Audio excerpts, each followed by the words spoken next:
ગીર સોમનાથના ખંડેરી ગામ ખાતે મહાસંમેલન યોજાયું। રાજપૂત સમાજનું મહાસંમેલન યોજાયું। સંમેલનમાં પૂર્વ રાજ્યપાલ અને બીજેપીના નેતા હાજર રહ્યા।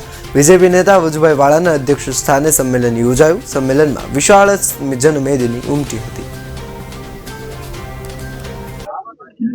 ધામ બનાવવાનું છે। એ ધામ માટે આપણે સૌથી વધારે વસ્તી ધરાવતો જૂનાગઢ ગીર સોમનાથ જિલ્લો છે। અહીંયા પહેલું વહેલું સંમેલનના રૂપમાં મીટિંગ નક્કી કરવાનું વિચાર્યું। તેમાં ખંડેરીના વતની અને જેણે સમાજમાં ઘણું બધું આપ્યું છે એવા ભાઈ જયંતિભાઈ અને એનો પરિવારે નક્કી કર્યું કે સમાજની જે સંમેલનનો તમામ ખર્ચ હું ઉઠાવીશ અને ખંડેરી મુકામે સંમેલન બોલાવો એવો આહવાન કર્યું। આજે 3-4 દિવસના ગાળાની અંદર આ વિશાળ સંમેલન બોલાવ્યું છે। વજુભાઈએ જે વાત કરી એ પ્રમાણે સમસ્ત રાજપૂત સમાજના પ્રમુખ બાવળાથી અમારા કાનભાઈ ગોહિલથી માંડીને બધા આખા ગુજરાતના જે કમિટેડ આગેવાનો બધાની હાજરીમાં આજે આ સંમેલન સંપન્ન થયું છે।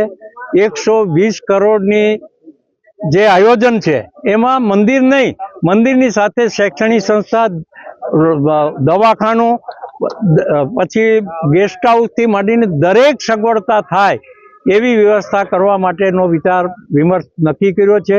ભૂતકાળમાં મંત્રીમંડળમાં રહી ચૂક્યા છે, ધારાસભ્યો રહી શક્યો છે, એવી વ્યક્તિઓ પણ હાજર છે જે આટલા વર્ષો સુધી સમાજની ખૂબ સેવા કરી છે અને આજે પણ સેવા કરતા રહ્યા છે।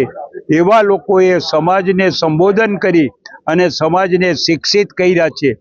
રાજપૂત સમાજ શિક્ષિત થાય, સંસ્કારી થાય અને સમાજને ઉપયોગી થાય એ હેતુથી આ સંમેલન રાખવામાં આવેલ હતું।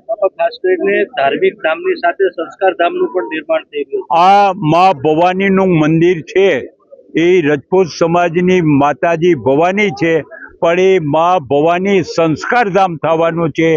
ત્યાં આવી અને રાજપૂતનો દીકરો કે દીકરી આવીને પ્રતિજ્ઞા લેશે કે હવે હું જે કંઈ ખોટું કરું છું એ હું ખોટું નહીં કરું અને હું સમાજને વધુમાં વધુ ઉપયોગી થાય એવું જીવન વ્યતીત કરીશ।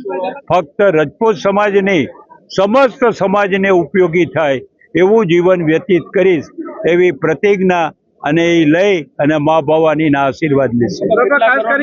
મંદિર બનવાનું છે, મંદિર કેટલા કરોડના ખર્ચે બનવાનું છે? મંદિરે અત્યારે અંદાજ છે 100 કરોડનું મંદિર થશે અને 20 કરોડનું બાકી પેરી થશે। અત્યારે અમારો એસ્ટિમેટ છે